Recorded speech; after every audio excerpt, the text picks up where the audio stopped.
And we don't often do things that happen like today or Right. yesterday, but this time we are because we now have the play by play of how the US bombed the Nord Stream pipelines. And it's pretty incredible. So this is coming from Seymour Hersh, which many people may know. He is a Pulitzer Prize winning. He's considered one of the best journalists America has ever created. This is the guy who revealed the My Lai massacre, among other things, in Vietnam. He covered Watergate. But slowly, over time, our media became more and more captured by the corporate state.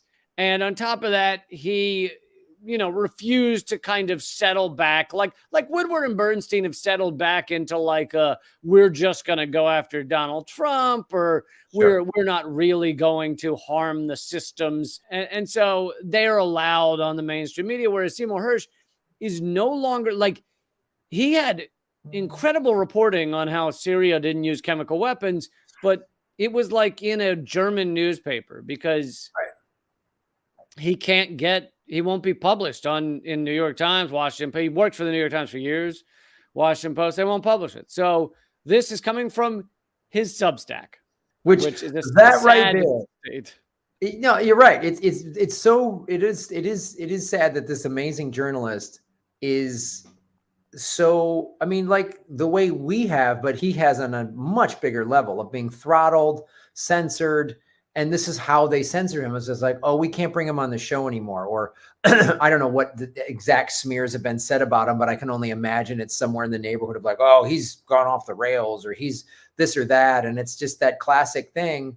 And we talk about it in the Patreon bonus segment of neoliberals. You can be critical of like when Republicans do stuff or whatever, but now you can't be, when Democrats do awful things. This is going to reveal, this is Joe Biden's presidency is happening. This is what this happened. So, right. And this, if this is an act by the United States, which it is an act of war, and it is putting us closer to nuclear war than we've been since the Cuban Missile Crisis. I mean, it's fucking insane is what it is. Yeah. So last June, Navy divers operating under the cover of a widely publicized midsummer NATO exercise known as Ball-Tops 22 planted the remotely triggered explosives. I'm sorry, Ball-Top 22 is the name of my OnlyFans account, but please go ahead. I'm sorry.